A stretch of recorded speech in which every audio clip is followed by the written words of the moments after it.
자, 부동산 개발 관리론 관련한 쟁점, 이제는 5문제 구성이 되고요. 자, 민간의 부동산 개발 사업 시행 방식부터 검토합니다. 그래서 일단 뭐 답이 다 정해져 있죠. 그래서 부동산 개발이라고 하는 거, 공공개발, 그다음 민간 개발, 민간과 공공의 공동개발 이런 식으로 구성을 하게 될 테고, 민간의 개발 사업 시행 방식이라는 게 크게 보게 되면은 자, 자체 개발 사업이라는 개념이 있게 된다. 그리고 이에 대응해서 지주 공동 사업이라는 개념이 있다. 그래서 자체 개발 사업, 토지 소유자가 혼자서 북치고 장구치고 다 하는 것을 가리켜서 자체 개발 사업, 수익도 위험도 모두 토지 소유자가 부담하게 되는 것을 자체 개발 사업. 그래서 1번 자체 개발 사업은 불확실하거나 위험도가 큰 부동산 개발 사업에 대한 위험을 토지 소유자와 개발업자 간에 분산시켜 할 수 있는 장점이 있다. 해서 1번을 틀리게 구성이 됐고요.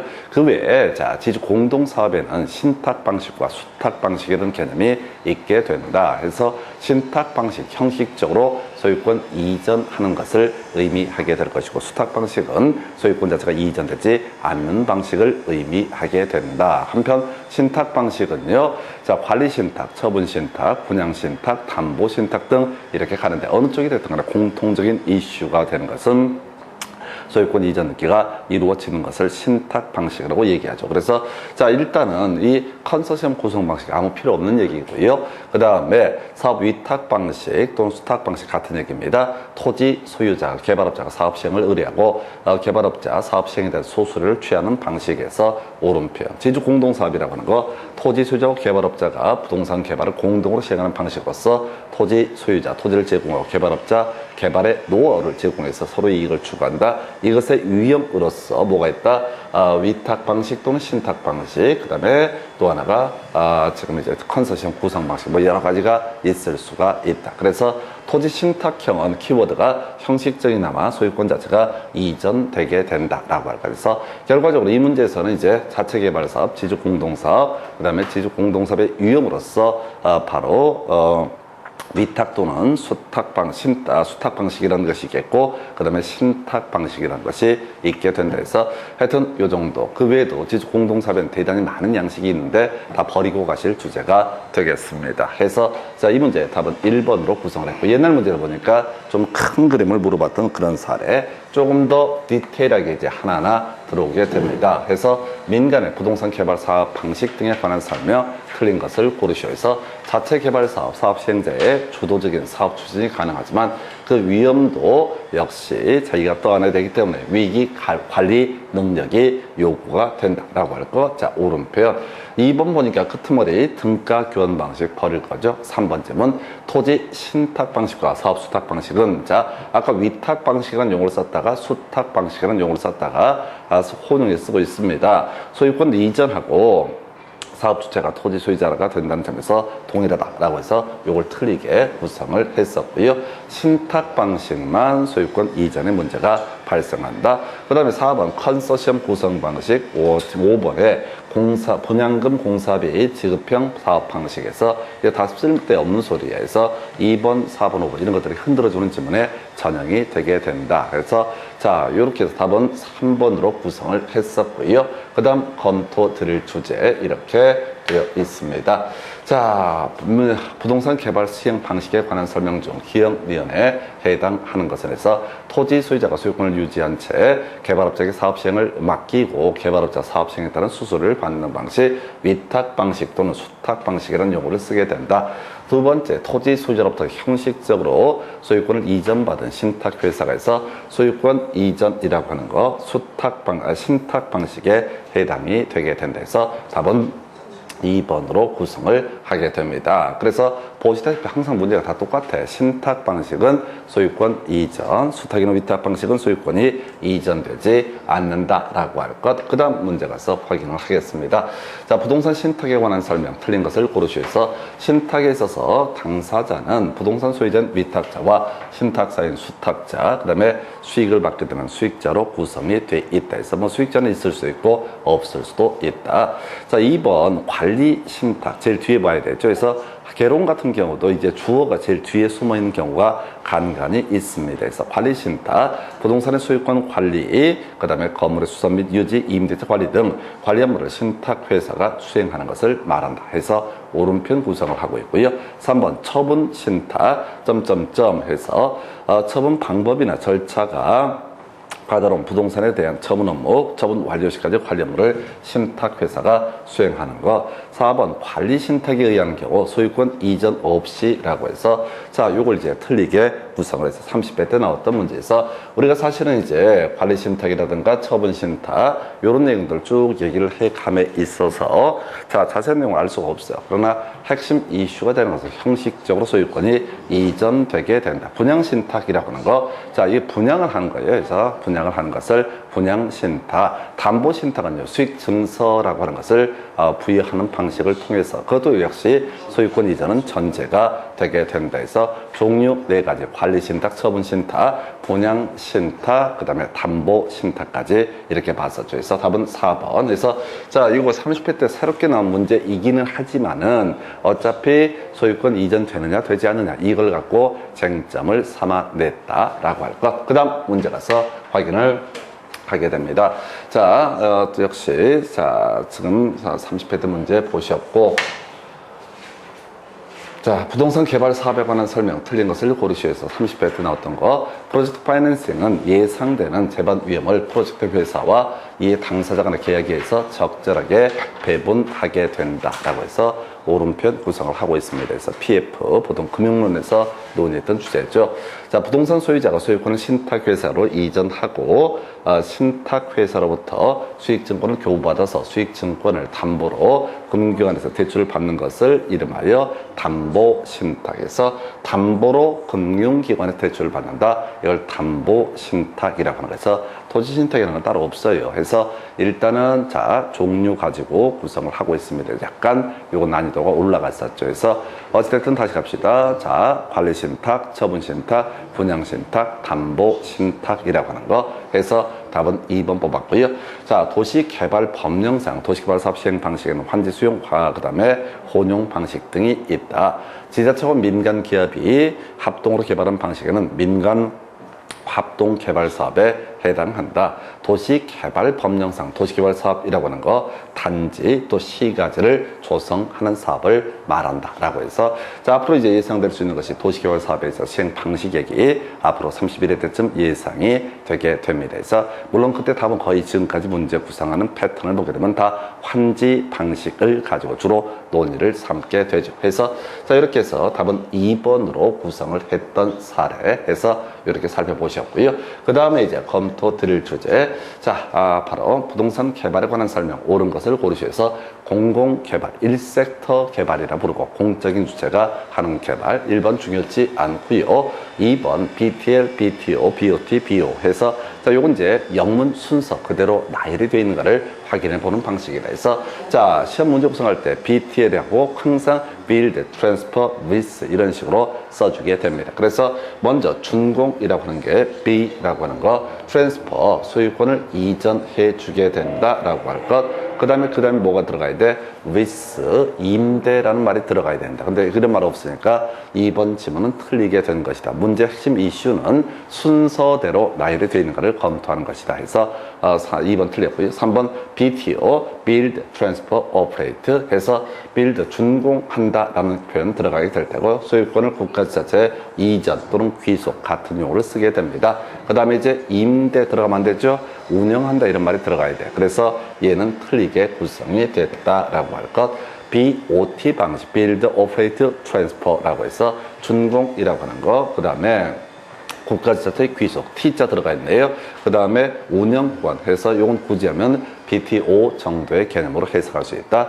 그 다음에 이제 BO라고 해서 준공이라고 하는 거, own이라고 하는 거, 소유권 얘기죠. 그 다음에 운영한다, 운영권 해서 좀 특이하게 이제 5번을 가지고 답을 구성했던 사례. 어느 쪽이 됐든 간에 항상 이거는 이제 순서대로 나열이 되어 있는 것을 판단하는 게 논의 쟁점이 됩니다. 물론 이 문제를 제외하고는 대부분이 BTL 방식과 BTO 방식을 비교하는 게 출제 이슈가 되게 된다. 그래서 자, BT L하고 BT, 자, O 방식이 문제가 되는 게 의미상 읽다 보면은 BTL은 BTOL처럼 보이는 경향이 있다. 그래서 BTOL은 없으니까 이걸 BTL로 해석을 하자. 이걸 미리 외우고 들어가셔야 된다. 이렇게 설명을 드립니다. 그래서 자, 이 정도 보시고 그 다음 주제 가서 확인을 해보도록 하겠습니다. 부동산 개발 등에 관한 설명. 자, 틀린 것을 해서 부동산 개발업의 관리 육성에 관한 법령상 부동산 개발업이라고 하는 것은 타인에게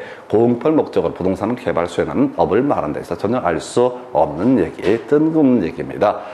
법률적 위험을 줄이는 방법의 하나는 이용객이 확정된 토지를 구입하는 것이다 해서 우리가 부동산 개발 과정에서 자, 위험이라고 하는 거 몇 개 있을 수 있죠. 그 중에서 중요한 쟁점이 되는 거 법률적 위험, 좀 더 구체적으로 공법상 위험이라고 하는 거. 공법상 위험이라고 하는 것은 용도 지역 등이 바뀌거나 할 이럴 위험을 가리켜서 공법상 위험. 그래서 토지 용객이 확정된 토지를 구입하는 것이 유리하다. 그러면 시장성 분석 단계에서는 향후 개발될 부동산이 현재는 미래 시장 상황에서 매매 임대될 수 있는 경쟁력을 분석한다라고 해서 이걸 나중에 흡수율 분석과도 유용하게 쓰이게 됩니다.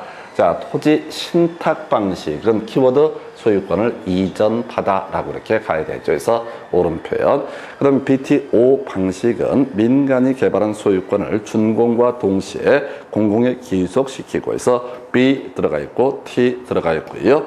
민간이 운영권을 가지며 라고 해서 O 들어가 있고요. 그 다음에 임차 L 들어가 있다. 그래서 보면 순서로 쭉 나열하면 BTOL처럼 보이게 되는데 이건 뭐가 된다? BTL 방식이 되게 된다. 그래서 이게 헷갈리게 돼 있거든. 그래서 항상 시험 문제는 BTL과 BTO 방식을 비교해서 쟁점을 삼아내게 된다 해서 이제 헷갈릴 수밖에 없는 것이고 공부 미리 준비 안 하게 되면 이거 맞는 것 같은데 라고 착각할 수 있는 부분에서 이미 지적한 것처럼 대부분의 문제가 BTL과 BTO 방식을 비교하는 문제에서 이렇게 설명을 드렸고요. 그 다음에 이제 검토 드리게 될 주제. 자, 다음에 설명하는 민간 투자 사업 시행 방식은 해서 사업의 준공과 함께 소유권이 정부 등에 귀속되지만 BT 들어가 있죠. 자, 운영권을 가지고 수익을 내는 방식에서 BTO 이렇게 들어가면 됩니다. 그래서 답은 2번 이렇게 가는 거야. 다른 거 따져 물을 것도 없어. with 없으니까 with 이런 말 들어가 있으면 임대 이런 말 들어가 있으면 BTL로 이렇게 해석을 하게 된다. 26회 때 문제에서 문제 분석해 볼까요? 자, 요거 아까 봤던 것이 27회 때 문제 BTL하고 BTO를 비교하는 문제. 그 다음에 26회 때 문제에서는 BTO 방식이라고 하는 것을 가지고 구성을 했고요.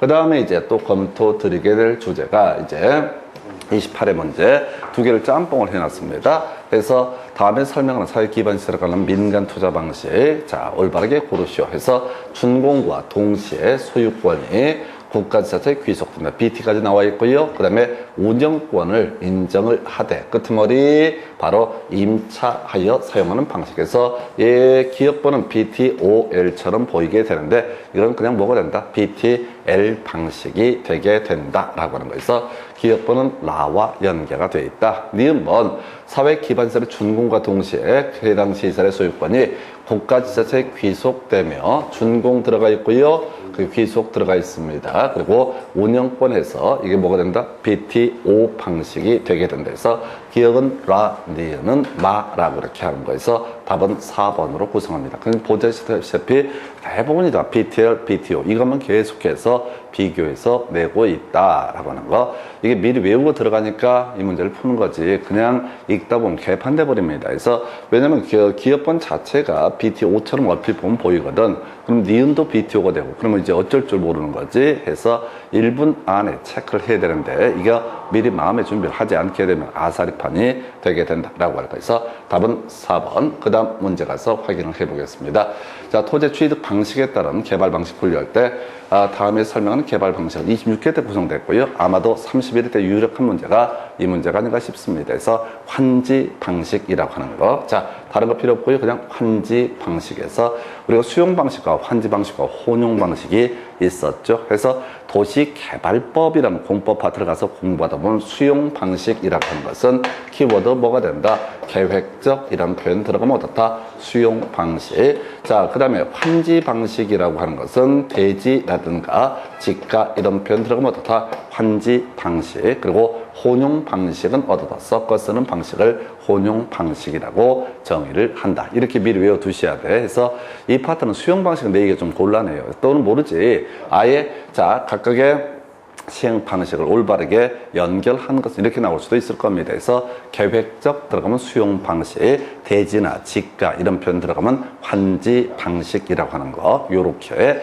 아예 도시개발법 법조문을 가지고 출제할 수도 있어요. 왜냐면 아까 30회 때 도시개발 사업이 무엇이라든가 도시개발 사업의 시행 방식은 점점점이 있다. 이런 식의 문제가 구성이 됐기 때문에 그걸 이제 살을 붙여서 걔들이 외워서 푸는 것이 아니라 만든 것이 아니라 법좀 보면서 문제를 만들다 보니까 계획자, 수용 방식, 환지 방식, 혼용 방식 이런 것들 예상을 해볼 수가 있겠습니다. 그래서 이렇게 살펴드렸고요.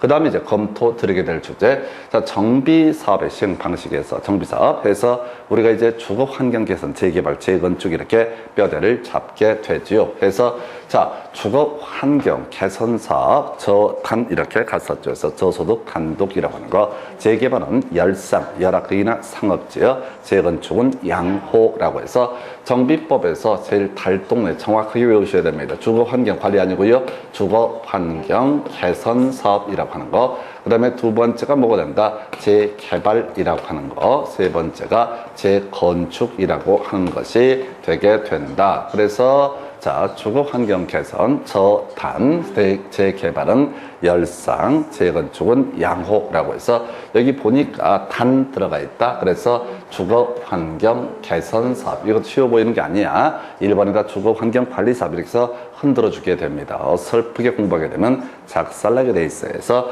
주거 환경 관리 사업 이런 거 없어요. 가로주택 정비 사업도 과거에 있다 다 폐지가 된 조항이 되게 됩니다. 27회 때 나왔었고요. 30회 때 나왔던 문제가 역시 정비사업의 분류라고 해서 열악하고 이렇게 나와 있습니다. 그래서 바로 보고 된다. 재개발이라고 하는 거. 요걸 답으로 구성을 하게 된다. 그래서 지금 27회, 30회 때 정비사업의 분류 나왔었고요. 아까 도시 개발 사업에서 환지 방식을 가지고 26회 때 구성이 됐어요. 그러면 특별한 사정이 없으면은 31회 때는 아무래도 도시개발 사업 수용 방식, 환지 방식 그리고 혼용 방식 요걸 가지고 출제될 개연성이 높다. 이렇게 정리를 하게 됩니다. 뭐 같은 문제에 들어서 별 상관은 없을 테고요.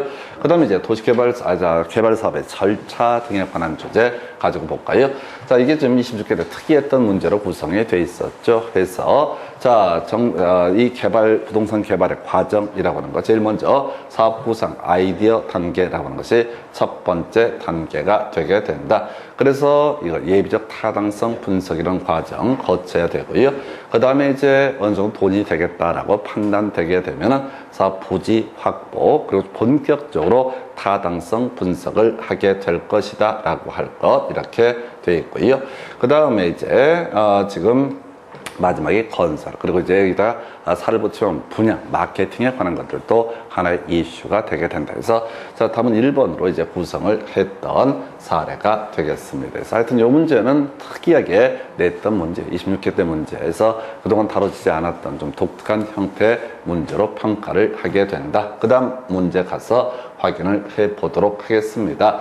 자, 부동산 개발의 위험 등에 관한 설명 틀린 것을 해서 부동산 개발은 법률 위험, 시장 위험, 비용 위험으로 구분한다. 이런 것들은 답이 되지 않습니다. 워포드 이런 것들 중요치 않습니다.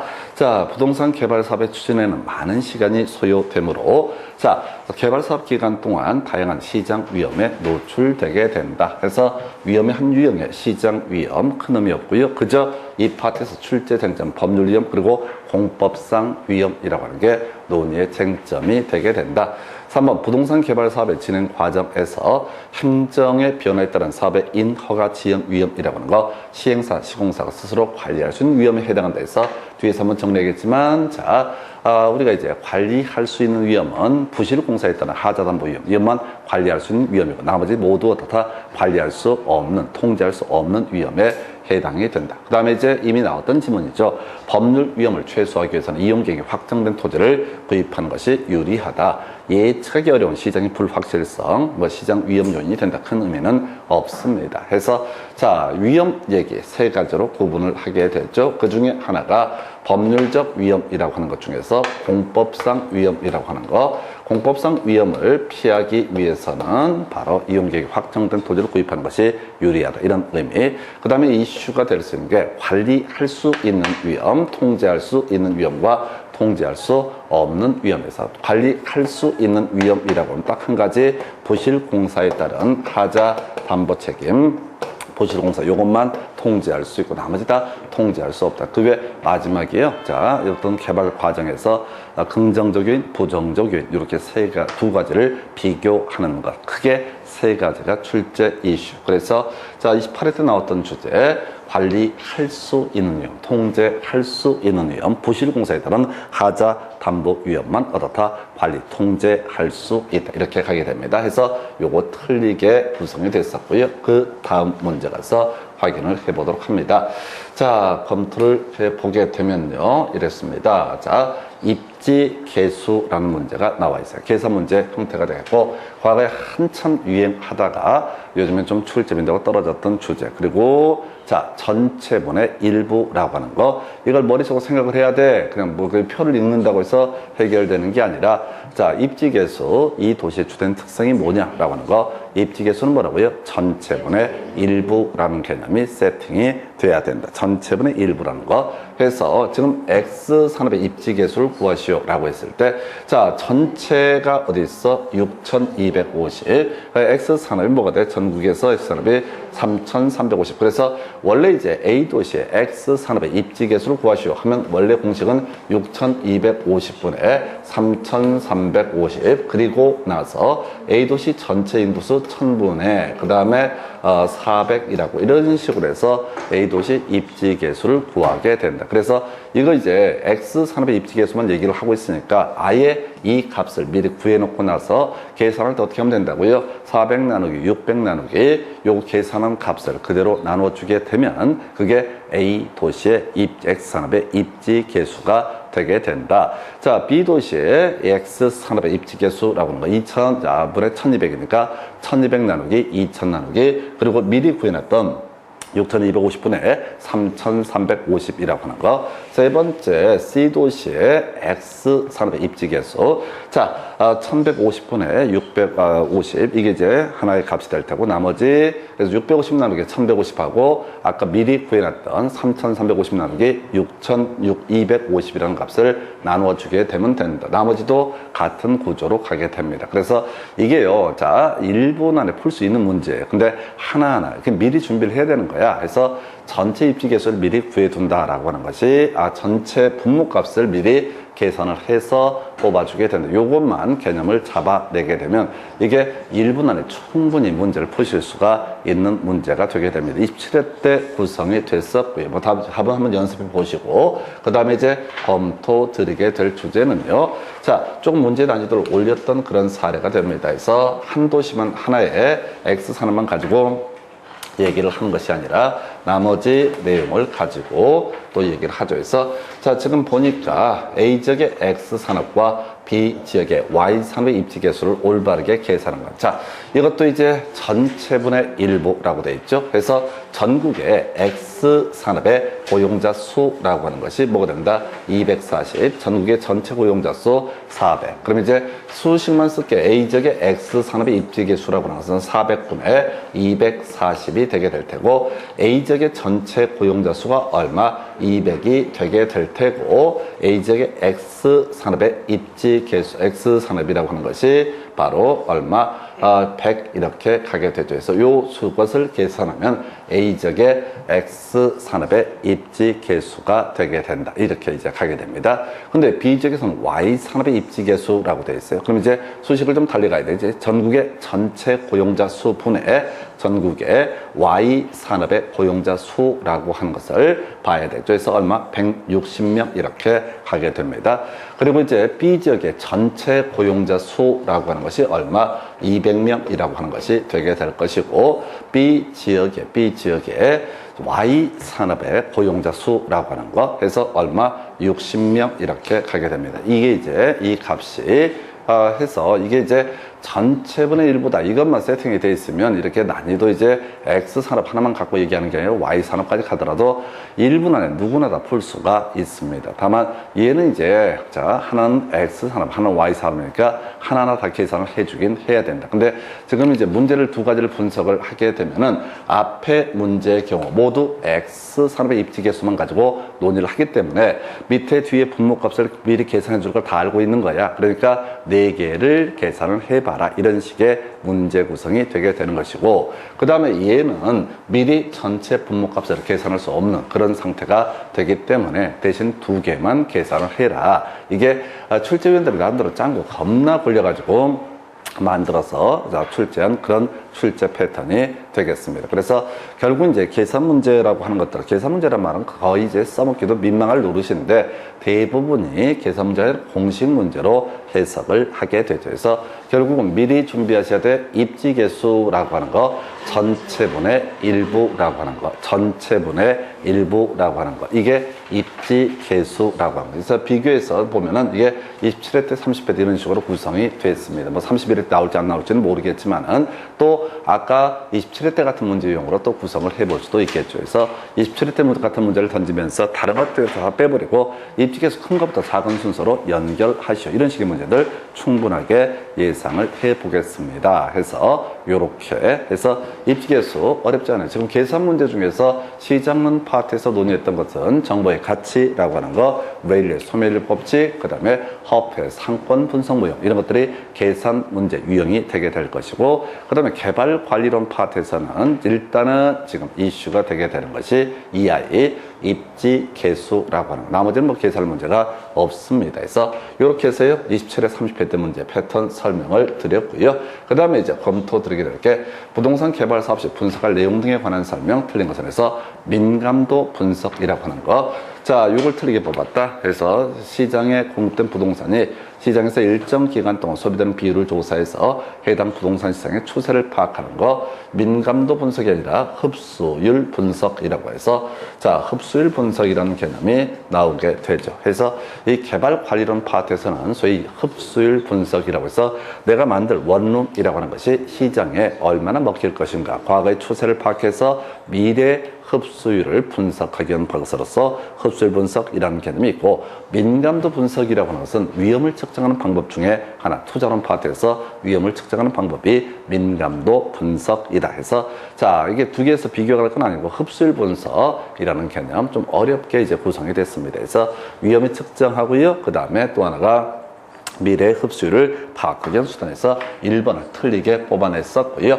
시장 분석, 그냥 수요와 공급 등을 분석. 시장 자체가 수요 공급이니까 큰 의미 없고요. 이에 대해서 시장성 분석이라고 하는 거, 바로 흡수율 분석과 같은 개념이죠. 내가 만들 이 물건이 얼마나 시장에서 먹힐 것인가를 검토하게 되는 것을 시장성 분석이라고 부르게 된다. 그 다음에 이제 예비적 타당성 분석, 아이디어 단계 다음에 있었던 개념이고요. 개발 사업으로 예상되는 수입과 비용을 계략적으로 계산해서 수익성을 검토하는 것. 자, 그 다음에 이제 인근 지역 분석은 부동산 개발에 영향을 미치는 환경 요소, 현황 등의 현황과 전망을 분석하는 것이다. 해서 요건 주로 인근 지역 분석은 어디서 이슈가 되냐면 감정 평가론 할 때 논의가 되는 개념이죠. 그래서 물론 개발할 때도 당연히 검토를 해봐야 됩니다. 그래서 우리 감정 평가론 파트에 가서 보게 되면 감정 평가의 절차라고 해서 인근 지역과 같은 먼저 주변의 대략의 가격적 수준을 파악하기 위해서 인근 지역, 유사 지역 같은 지역 분석을 선행해야 되고,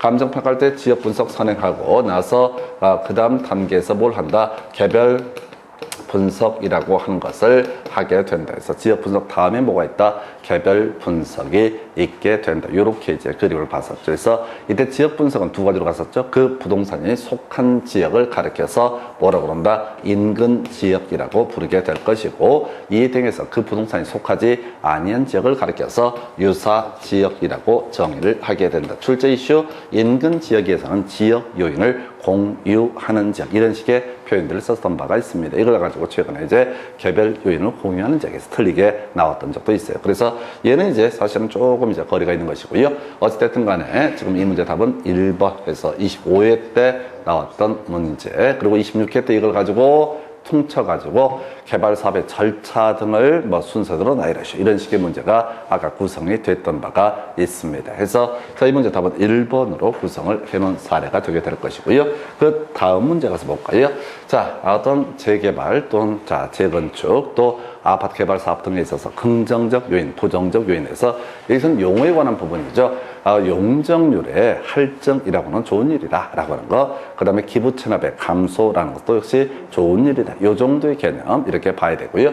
자, 재건축 사업 시 조합의 사업성에 부정적인 영향을 주는 요인은 모두 몇 개인가 라고 해서 건설 자재 가격 상승하면 부정적 요인이 되게 될 것이다. 원가 많이 들어가니까요. 일반 분양분의 분양가 상승은 긍정적 요인이 되게 된다. 해서 우리가 재건축 사업을 할 때는 조합원 분양분하고 일반 분양분이라는 개념이 있다. 그래서 일반 분양분의 분양가가 올라가게 되면 조합원의 분담금이 작아지게 될 것이다. 이런 논리고죠. 자, 조합원의 부담금 인상, 이건 부정적 요인이 되게 될 것이다. 라고 할 것. 용적률 할증은 긍정적 요인으로 해석을 한다. 이주비 대출금리의 하락이라는 건 이것은 뭐야? 긍정적 요인으로 해석을 하게 된다.